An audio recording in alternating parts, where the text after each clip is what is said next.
welcome to Tone Talks. What up, y'all? This is Attorney Antonio Moore coming to you from Tone Talks, here to have a discussion about the election in 2024, what happened, how people are missing the boat. I've had a couple shows where I've talked about the philosophy behind black male voting for Trump, but I want to be clear. It is not black men that put Trump in office. It is white women, and in particular, the whole white family. So when I'm talking about it, I'm talking about the ignorance of that vote when you're on Medicaid, meaning the black male vote for Trump, when you're on Medicaid or your after school program may get cut. But from a raw number, you didn't really move the dial. I'm going to talk about it in raw number and electoral college in a second to kind of break things down. Again, I'm an attorney. I was nominated for an Emmy on a doc called Freeway Cracking the System some years ago. And I actually taught the electoral college to Nat Geo. They had me come in, and I don't talk to you guys about it, but they had me come in and teach the electoral college to maybe 1,000 of their employees all across the globe by Zoom, maybe about like 3 years ago for Juneteenth. So when we're talking, the impact of this message isn't felt just with the 1,000 of y'all that'll be here or the 20,000 that'll watch the show. It's about the who, what, when, where that led to Harvard trying to take me down, trying to take Yvette Carnell down. What I'm going to talk to you about today is something I haven't seen anywhere in news. Yeah, I've seen the generic discussion around white women, but there's some confusion and some craziness going on about how central they were to the Trump election, particularly in 2024. Can we talk today? So for a lot of people, they'll be like, it's black people in there, Tom. Where? You talking about the one way in the back? Go look up Trump black man on Google. Search, image search. You ain't gonna see them close to him. Go look it up. Trump white women, and you'll see them handshaking, getting close. How many white women is behind him? About half the people. 1, 2, 3, 4. They got the young ones there, 5, 6. I don't know what they doing down here. I don't see a black man in sight. It is white women that were the battleground of the 2024 election. And the particular thing that made it that was the 2022 decision from the Supreme Court involving abortion. That's what Kamala chose. And she chose wrong. There are billboards, and I took a picture of one, that tell you very specifically what this election was about. Women are leading the charge for change this election. They are signaling that all the marketing money, that all of the energy, that the political and policy focus of the 2024 election was women. In particularly independent white female swing voters. I told y'all this in 2016. Yvette told y'all in 2015. We told y'all this, but somehow your superhero black man thinks that he did it. You the one. I want to talk today. Look, they bought that side of the building. Then they got this on nearly 80% of women are motivated to vote. Women are leading the charge for change this election. They got women of all kind of colors. They are not auditioning for the 4 to 5% of black men that voted. They are auditioning for white women in particular, but also some Latino women. Talk about it. I'll talk to you about that in a second. Where they don't need to worry about you. They don't give a shit about you. You don't count. You don't even know you don't count. I'll show you how you don't count in a second. But let's talk about why I know that's the case. Remember they said that Harris spent $1 billion on her campaign. Well, she didn't want to spend $10 million on all black voters, any kind. So let alone black males. Harris' campaign rejected Black Caucus $10 million outreach proposal to undecided black voters. Kamala Harris' presidential campaign rejected an offer in late summer to spend millions to persuade and turn out black voters. The Congressional Black Caucus brought the Harris campaign a $10 million plan in September to mobilize undecided black voters.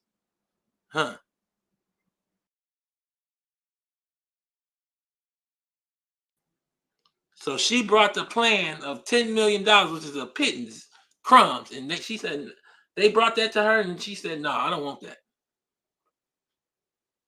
They were not concerned with your little itty bitty vote. Where your vote really like took a lot of hold, I believe, was much more locally, statewide even.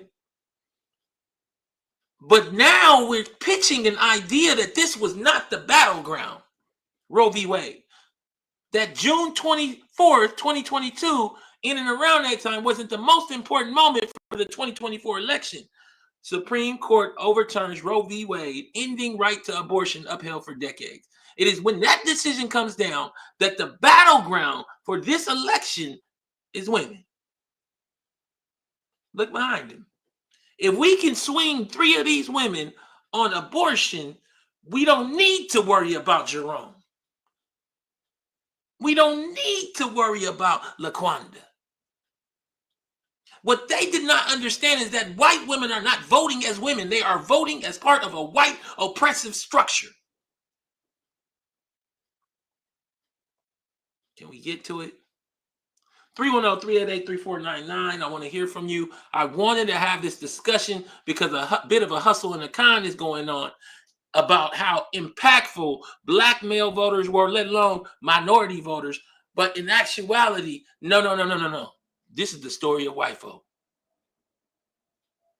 Now, there's some crazy black men out here with pomade in their head, slicked down, with cankles out on the freeway that have rose up and told you they voted for Trump, but don't know anything about policy. No policy promises. Don't understand politics. Barely graduated from high school. They don't know what they talking about. We gonna find them and interview them. But in actuality, when you look at the exit polls, we go back to 2016. The idea was that the white woman would support Hillary. Now, back then, they didn't have the hook and line and sinker of the abortion decision. That's why they felt comfortable dropping Biden out and bringing in Kamala that late. Let's look at these numbers. So back then, only 31% of white men voted for Clinton. Only 43% of white women voted for Clinton back in 2016. Trump won the election on this number. Now, let me tell you, there's another number that isn't colored that's really important. Do you see it? I want to see before I point it out. Does everybody see the more important number than even the colored part? The green, the red, and the blue. In the chat, do you see the most important number? Because they made sure not to color it. The most important number on this chart is this 34, 37, 5, 7, 5, 6, and 6. The reason that's the most important number is it tells you the raw number or percentage that they are of the overall electorate. So in actuality, white folks are somewhere around 71% of the voting body overall in 2016. Black men are like 5%. I've seen 4 on one other chart. People don't spend enough time there. That white women alone are 37% of all the voters in America. And they turned down this white woman in 2016. But let's bring it forward. What happened in 2024? Well, we have the exit polls now. We can see it. This is for president, meaning Kamala and Trump. So white women, talk about it. They went up for Trump. A whole point. 53%. They voted for Kamala at 46%. This is after the abortion decision.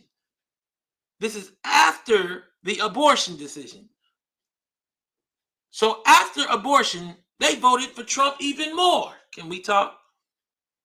Can we get to it? White men, 38% Kamala, 60% Trump. Black men, now remember that Kamala's a former prosecutor, had black men and fighting fires for free, damn near in her office. Remember all the realities of not being ADOS and telling us she's not going to do nothing for us. Remember all of that when you think about So that lady, she dropped 3 points compared to Hillary to 77. Oh no, 5 points. I'm sorry. Compared to Hillary, she couldn't get more black men than Hillary Clinton, who said super predator. So I don't want to hear no misogyny. She couldn't get enough of the base she's supposed to get, no matter what, because she's not ADOS. She's Indian and Jamaican. It didn't make no sense to expect that. What you got policy-wise? You ain't got no sweet potato, no yams. Damn, her damn Thanksgiving is all paprika. So black women stayed at a strong 92 for Kamala. Look at the Latino numbers. Latino women only voted for Kamala at a 58% rate. Now, I bind them in with white women, in my view. But they way lower than black men, and we don't hear nothing about misogyny when it comes to them. Again, for those people just coming into the show, we are talking about how white women are the reason for the season for Donald Trump. Again, we are breaking down the numbers and asking the question, what are we talking about when we talk about black male voters and being Republican? Yeah, we talk about it here in the context of the ignorance of that decision without fully understanding small government and its impact. But in actuality, we are spending too little time talking about these white women that voted for Trump. But this show, we talking about that election and asking the question, with abortion on the table and them focusing on white women with a whole campaigns and everything. They on the side of the billboards. Women are leading this charge. For how is it that they get to skate off like they didn't just destroy the country and lead to a shutdown of services? I don't want to hear nothing from nobody, whether it be a black male to get his programs cut or a white woman, because they gonna get their programs cut too. Oh, they on food stamps and on SNAP and unemployment, and they need health care because we struggling in America. You got poor white women voting for Trump that's going to then want an abortion. Can we talk? I want to talk about it. Caller, what's your name? Where you calling from? Hi, my name is Cassandra. I'm calling from Wisconsin. Hey, give me your take on it. Why did white women vote for Trump? Okay. Yeah, I just want to say that typically white females do not like to see women of color advance before their race. That's just the way it is. Okay. In order for a black female to become president, there must be a white female elected first. And I don't know why they feel that way, but they had their chance with Hillary Clinton. Yeah, they vote, but my pushback was they voted the same way with her. So I don't know if that necessarily was the driving factor. I think they vote by family. They don't even really look at gender the way that black women do, personally. But I mean, I understand your opinion. Yeah. All right. Well, I'm enjoying the show. Thank you so much for tuning in. Thank you for changing from speaker because I wanted them to hear your point. You know, I believe that part of the issue we have is to truly analyze someone else outside of our ideology. Meaning, what if they don't even think about like abortion, or what if they think about abortion in the opposite way, where they're not thinking about the rights of a woman to their body, but they're thinking about the right of a child to be born.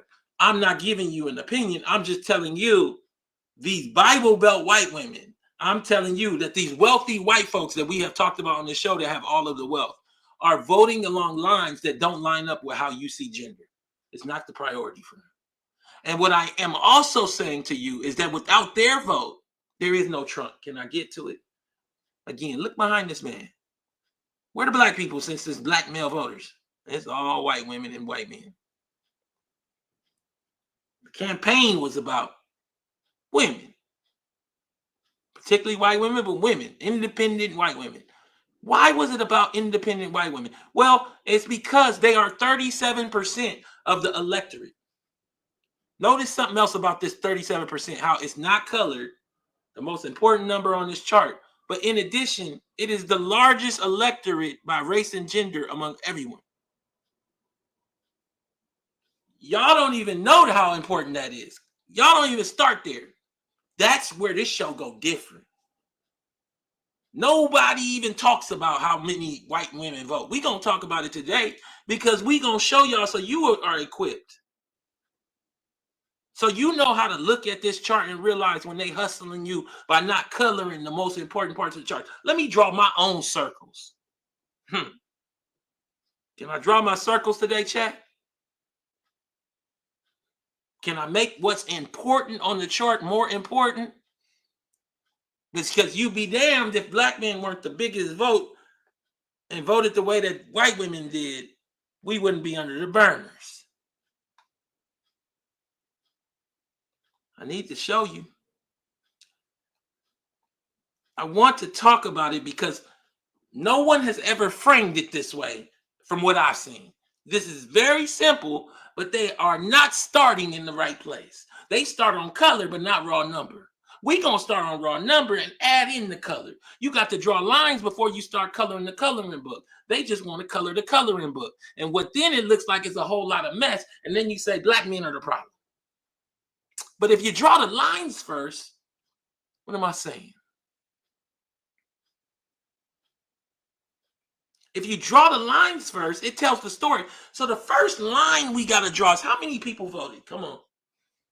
How many people know how many people voted? According to the Associated Press, elections data, more than 153 million ballots were cast in this year's vote race between Republican Donald Trump, now the president-elect, and Democrat Kamala Harris, the vice president. So we know now we got a circle, which is 153 million people. So now we know that it's 153 million. We can look at this and start drawing other lines in the circle. Come on. Watch this. Watch this. What are the other lines? So there's 153 million total voters. This is according to the Associated Press. Well, what we know is that 5% of them were black men. That's about 7.5 million voters overall. What we also know is that how many? 37%, we're going to zoom in again, were white women. That's about 56.6 million of the voters overall. So white women are 56 million of the voters before we even get to Trump or Kamala. And black men are 7.5. Come on. Walk with me. Can we talk about it, Kai? Can we get to it? And you can let me know if you've seen somebody else break it down this way, because this is the starting point. I thought everybody started here. What I'm realizing is none of y'all do. You kind of generally know, but you never wrote down the numbers. And writing down the numbers lets you see the truth. And what you see is, come on, is that you can go further than just the first lines inside the circle, but lines inside the lines. What are the lines inside the lines? Right here. We know that 53% of the white women voted for Trump, but only 21% of the black men voted for Trump. That black men were at 1.5 million voters for Trump, about 1.5 million, 7.5 million of the overall voters. Total number of voters, 153 million. But the craziness is that when you look closer at the impact of the raw number, again, white women, 37% of the 153 million voters, about 56.6 million voters. But 53% of that 56.6, about 30 million white women voted for Trump. It is that 30 million people that put Trump in office. 30 to 31 million. I mean, the craziness of us not digesting and treating that as the most important number of this election, that they have 31 million Trump voters just in white females And then we talking about focused on looking at this 1.5 million black voters. Now, internally, I see a need to talk about why that happened. But externally, we should be talking about these white females a lot more. There's only 7.5 million black male voters overall. I think for a lot of people, because we've never dealt with raw numbers, we don't know how many white folks is in this country. We don't understand how this ain't even a question of how the election was fought on the battleground of white women, how white women doomed Kamala Harris and the Democrats again. Donald Trump has won the majority of white women voters for the third straight time, even after destroying abortion rights, even after a judge went to painstaking lengths to clarify that Trump had committed a criminal act against E. Jean Carroll, even as the Harris campaign targeted the imaginary silent majority of women hiding their political views from their husbands. 52% of white American women showed us who they are, Trump supporters. National exit polls show that Trump easily carried white women votes, as white men too were 59% for Trump. For comparison, black men and women went 20% and 7% for Trump. There was so much liberal hand-wringing over Harris's perceived issues with black male voters. Black men were too sexist, too uneducated, and were seen as vulnerable for her chances. But we were sexist, but nobody wanted to deal with what it means if we voted for Hillary at 82 and voted for her at 77. She lost 5% of black men compared to a woman recently, meaning Kamala.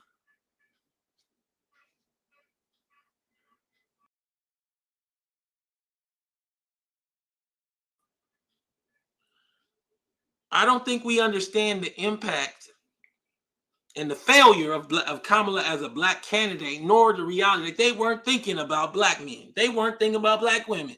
They was thinking about swinging that white woman on abortion.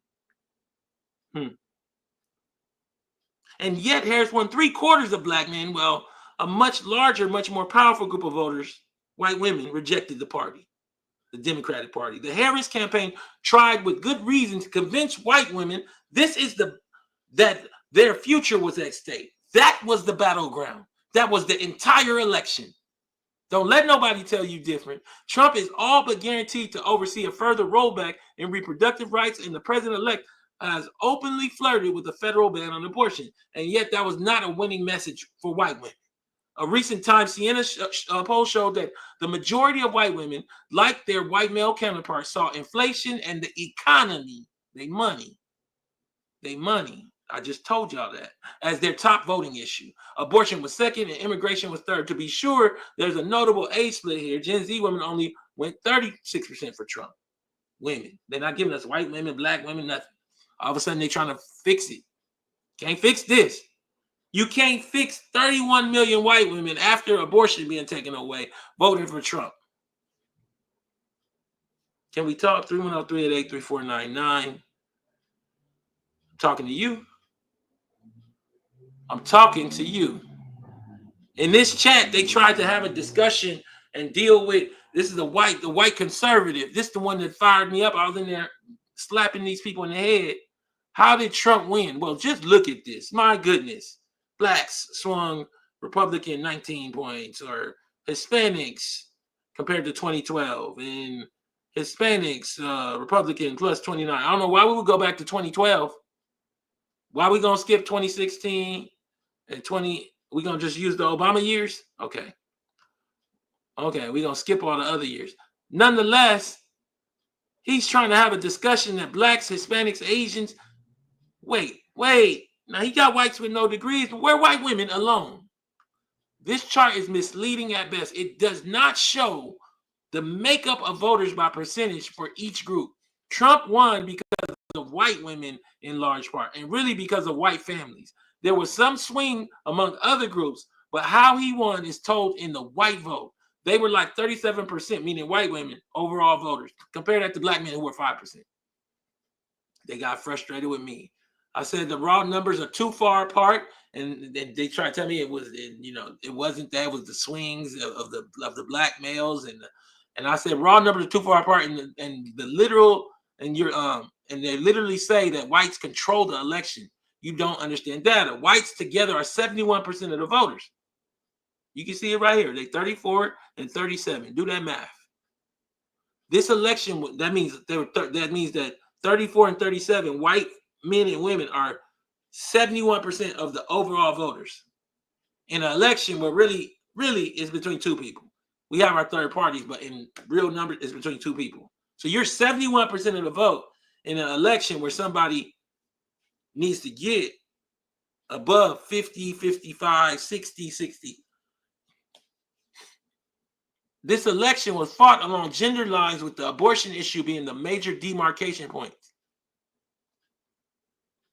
False. The rest of the same data group shows a significant shift in white college-educated voters moving towards the Democrats. The left is, I said again, the true battleground of this election was the white female voters and a belief abortion would swing enough of them to elect a woman. It did not happen. White women were the main reason for Trump, and white families were his base. How do you know that and how do you not know that and try to discuss politics? Trump gaining 20% of the black vote. This is Isaiah Taylor. When the black vote is 12% of the electorate, equals a little bit more than 2% of the. Let's go back. White female Trump voters, 31 million. Black male Trump voters, 1.5 million. Black male voters overall, 7.5 million. Look at this. Before we even get to the Electoral College and the additional boost that happens because white folks are isolated and control states where they have 2 senators for small populations, that white people are isolated and have been using the Electoral College to inflict a form of racism that advances and leads to advantages for their race. We'll talk in a second. We're not even getting there. We're just looking at the raw numbers. Looking at you. They aren't. When whites are 70% plus of the electorate, you're an idiot. That's what this other person. If the white women alone had broken for Trump, but the blacks, Hispanics, and Asians had not, I suspect Trump would still be looking at a loss. I said, you suspect. I said, white women are 37% of the overall vote. You don't grasp the battleground that Kamala campaigned on was to shift 5 to 10% of the white women and ignore the black vote until the last minute. She didn't want to spend a tiny $10 million on the black vote. We just talked about that. If we so important, why she didn't want to spend no money? Can we talk?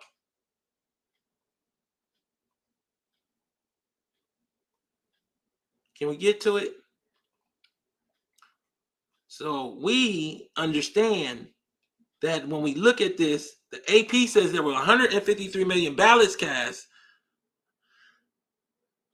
150 million total voters, that white women were 37% of that, and 53% of that 37% voted for Trump. That means that 31 million raw black white females, after the Roe v. Wade decision, where they took abortion, and it was the Supreme Court that Trump put together. I think he has 3 justices on there. You gonna tell me that them voting, 31 million of them voting, is not the reason for the season, when the whole campaign was fought along the line of gender? And we know that because the billboards read like this: women are leading the charge for this change, this election. I don't even know. Trump don't know neither. What y'all talking about? 310-388-3499 if you want to be heard. But in addition, we got to remember that when it comes to the presidential election, see, them down ballot voting is just like raw numbers. It's like raw numbers, Senate and all that. But the presidential election is decided by that Electoral College. And as I told you earlier, I taught the Electoral College to like 1,000 Nat Geo, National Geographic employees by Zoom. Shout out to the people that set that up if they still watch. And you don't really understand the history of that. And I'm not going to get deep, but I will tell you that 3/5 compromise, that counting of slaves, where the slave owner became a high-end voter, where West Virginia was either controlling the presidency or adjacent to it until all the way till Lincoln, because of the 3/5 compromise. You don't understand how that undergirds how white folks think in this country. Come on. So when you look at this map, the blue is white folks. The green is black. White folks are positioned in parts of this country where they control the whole state. And even the parts that are green, they control Mississippi, not the black folk. But particularly they control whole parts of the state that where the electoral college goes through them. They go through the white vote. So when they bring up black men, in the raw number, it don't make no sense. But when you add in the electoral college, it just seemed crazy overall. I'll talk about that in a second. Caller, what's your name? Where you calling from? Well, Cat in San Antonio, this is Christian Mosley from Fayetteville, North Carolina. What's going on, sir? What's up, man? I just want to share this last part and let you start speaking. This actually frames this article, what I'm saying about the electoral college. The electoral college magnifies the power of white voters. And the reason why it does that is because of how they live and where they live. When you look at it, before the election, we computed the probability that a single vote would be decisive in the presidential election in any state, in addition to answering the perennial question, does my vote matter? Our goal was to explore the degree to which the electoral college gives voters in some states disproportionate power. The probability of one person's vote being decisive, we found, ranged from roughly 1 in a million for a resident of New Hampshire, a swing state with a relatively small population, to less than 1 in a billion in a state that are reliably red or blue, like New York, California, Kansas, and Oklahoma. So listen to it again. That means somebody in New Hampshire's vote got a 1 in a million impact, and somebody in California's vote had a 1 in a billion impact. Now, understand what that did is it led to this chart. I'm going to read the rest of it after I give you, but this chart shows it led to the estimated national electorate. White folks are the light blue. That's their raw number. But when you add in that boost from the electoral college, they actually impact the election even more than their 71% of vote. They impact the election at like 75, 76%. Can we get to it today? White women made Trump. White families made Trump. And we didn't do nothing about it. Go ahead. Man, OG, you got me fired up. Listen, here's what I wanted to say real quickly, because towards the end of what you were talking about, it got me thinking, because I was trying to remember, I was like, I feel like there was, at least before this election, there was a moment where we kind of understood what was happening with white women as an electorate. And I remember there was this moment, I don't know if you remember, this is like June of 22. It was a Republican Congresswoman, and I just had it pulled up. I think it was like Mary Miller, when she was at that Trump rally, and this is right after Roe v. Wade got struck down by the Supreme Court, and she says, the quiet thing out loud, she says, this is a victory for white life, and the whole crowd was going crazy and everything else. What a lot of people didn't understand from that moment was that they're not thinking about this ideologically in terms of just like a culture war, in terms of just abortion, all these things. They're thinking about survival. So just as you mentioned with how the Electoral College works, what you also got to remember is too, that's where all these Republican governors are. They're the ones that distribute and reallocate these funds and these resources in order for them to get what they need. And in essence, they can just box us out in all the different ways that we usually get boxed out, because a lot of these places are where ADOS predominantly are. So these are deep south. I'm in North Carolina. That's a swing state, but which is weird to even say that, because outside of my city and maybe Charlotte, Durham, it's a red state. If I go outside my county, it's Confederate flags and Trump flags everywhere you go. So I don't think that this was anything for us to be surprised of. It's like, and then read, you talked about it before. You got to read, they were her property. They're voting within their interest. They're not voting against their interest. And that's why people, from the professionals all the way down to the people arguing on the internet, don't understand is white women have the same interest as white men. Which and is just white because wealth. of the articulation of patriarchy does not mean that they do not have the same interest. And I'll land my plane there. Thank you so much. The queue is filling up. I'm going to give everybody that's in the queue a chance to speak. So don't go nowhere. I'm looking at you, 754. Looking at you. So when we look at this electoral college, it has roots in racism, the 3/5 compromise, where 3/5 of a slave would count as a vote, but then they still didn't get to vote. So a slave owner ended up with an impact where if he had hundreds of slaves, he was voting for hundreds of people. Come on. Once he added it all up. And it led to an overall impact where in West Virginia, they controlled the presidency or were adjacent to it for generations. And white folks have held on to that power to the point where now the electoral college today leads to not just them having 71% of the electoral power as they do by raw number. What am I talking about? So we don't forget, as they do by raw number here and here, 37 and 34. But in fact, when you add in the electoral college, they impact the electoral college by like 78, 77% of power. That means that they run the presidency. And that is the bet that Kamala made and the Democrats made to win this election. And I'm coming to you, 754. Caller, what's your name? Where are you calling from? How you doing, Paul? Give me your take on it. Hello? Give me your take on it. Hello? You about the same Michael? Hello? Oh, we can't hear you. Hello? I can't hear you, bro. Let me get to another caller. I couldn't hear you, bro. Caller, what's your name? Where you calling from? Hello? Yes. Can I hear your opinion on this? Caller, what's your name? Where you calling from? My name is Judy. I'm calling from Maryland.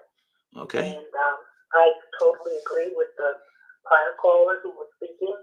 From my perspective, I don't think they were setting Kamala up to win. I think they wanted her to lose. Because the one thing I know is a lot of white women cannot get pregnant. They want those snowflake babies like crazy. They travel the world to adopt. Wait. I don't want to go down a pipe hole. You said a lot. You said a lot of white women can't get pregnant. I don't. Yes. That isn't okay. In their 30s and 40s, they struggle to have. Oh, you talking about like later in life? Okay, you said late. You didn't say that at first. Okay, go ahead. Go ahead. I thought you were saying. I thought you were saying genetically. Okay, go ahead. They have a hard time. They have a hard time getting pregnant, and they really want white babies because they're very aware that their population is dropping. So when Kamala puts forth abortion as her main issue, her consultants have to know, because most of them were white, what that overall consensus among older white women is on abortion. Well, I think what happens is let me jump in here. I think what happens is there's a compromise among white folk that doesn't exist at our dinner table at our Thanksgiving, where we be ideologically liberal, like everybody is. We have a new, oddly uneducated conservative that kind of propped up, and I think it's more Trump than Republicans. I'm talking about these black male voters in particular. But taking that weird oddity of this election out, our whole family be liberal. Now they be having a situation where they really believe that they can convince their mama that's a Republican who's voting on whether it be ideological lines, whether it be wealth.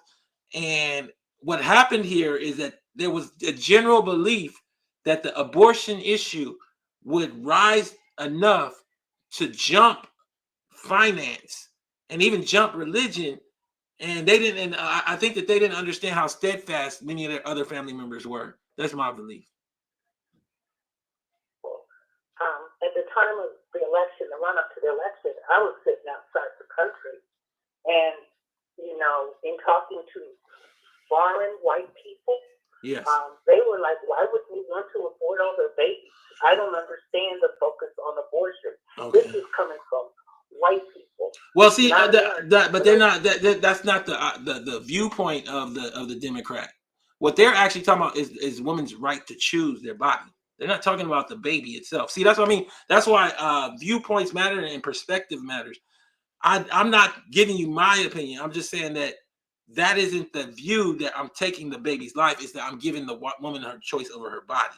So, and then on the other side is that view that you said, and I'm not saying that that can't be respected either. And that's the battle. But they thought they could pull more people. They thought more people could be pulled to their side, meaning the Democrats, through this Canadian Indian woman in Kamala than could. And she couldn't even vocalize the message because you got to remember, she also don't have children. She don't have children. And people really looked at that, whether we talked about it or not. But she doesn't have any children. But I really think that the message was not targeted properly because Yes. I'm sure they have run polls to see what the penetration is and the overall perspective is. And I think that whole path was just plain wrong. But I do agree with you. I'm tired of them putting the loss of Kamala on the back of Black people when it was probably, such a small segment of the population. I think if you put it in a pie chart, you see how little that sliver is to say that the backbone of the Democratic Party is Black people. It may have been at one time, but I don't think it is anymore. I am really tired of hearing everybody. Oh, but it still is. We still voted. Look at our numbers versus even. That's why the misogyny argument is just there's no anchoring for it because Hillary got 5% more than Kamala and she's the Black. It's just a failed candidate. You put forward a candidate that one isn't American descendant of slavery and two couldn't even vocalize to any of our interests. And part of it is I believe the entirety of the Democratic Party had decided to concede focusing on Black folks in exchange for targeting the independent white woman, and they made a bad bet. And so now no one wants to hold the DNC responsible for choosing Kamala. No one wants to hold the DNC responsible for banking on white women. No one wants to hold white women accountable for Trump, but they want to talk about us all day, every day. Hey, caller, I'm going to let you go. I want to keep going because I'm almost done. Thank you so much for calling in. Okay. Thank you. Yeah, I thought we was going left field. I understand. I understand. I don't know the numbers on older white women versus older Black women having children, but I thought we were saying something more genetic. I understand and respect her point to the extent she knows. I'm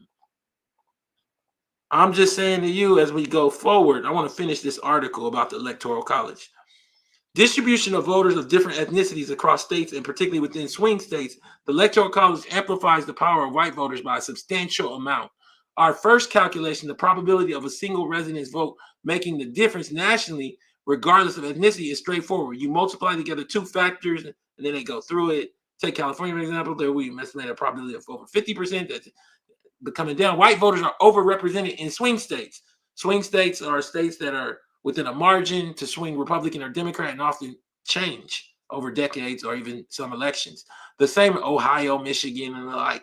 The same approach also lets us introduce ethnicity into the picture because we know the approximate ethnic composition of voters in each state, the proportion who are white, Black, Hispanic, or other. We can average this across states and thus compute the average probability of decisiveness for every one of each of these ethnic groups across the country. After running the numbers, we estimate that per voter, whites have 16% more power than Blacks once the Electoral College is taken into consideration. So think about what I'm saying. They're not just saying that you have 16% more power. No. They're saying that even on top of them being the overall whole voting base being 70, again, white women, 56.6% of the overall voters, 31 million of the Trump voters. On top of that, their 31 million Trump voters have 16% more voting power because of the Electoral College and how it's positioned than the 1.5 million Black voters. So if I had to tell you in raw numbers, think about the Black male voters as more like 1.2 or 1.3 million voters, and the white women as 33, 34 million voters, to give some kind of context in terms of the impact of the Electoral College. It boosts the white female voters even more, and it truncates the Black male voters. I'm telling you that nobody wants to deal with. It is white women that put Trump in office. Can I get to it? Want to talk to me? The Electoral College, again, has different numbers for each state, supposedly based on population. And this is the, I think, 2020 Electoral College results. White women under attack for voting for Donald Trump. Weak sisters. Women for Trump, San Diego. Exit polls show that Trump won white women voters by 8 points nationally, 53 to 45 for Harris. Trump led with white women by 7 points in 2020, with 53% choosing him over President Joe Biden. This year, white women were also the biggest subgroup of voters when broke down by race and gender, making up 37% of the electorate. Again, we talked about that earlier. Let's talk about it again to make sure we know what they're saying. The biggest block of voters by race and sex was white women at 37%. Closest next with white women. Together, they're 71% of the vote. When you add in the Electoral College and how that amplifies them, they're more like 77% of the voting power. And that's not even adding in their wealth and money and how they're actually controlling the elections before we even start. Y'all don't understand. There ain't been enough anger. There ain't been enough frustration. There ain't been enough finger pointing. There ain't been enough holding people accountable. And it's okay. You can't deal with Trump without dealing with white voters in general, but in particularly white female voters. This is Tone Talks. Please go to tonetalks.net, subscribe, donate, and share. Thank you so much for tuning in.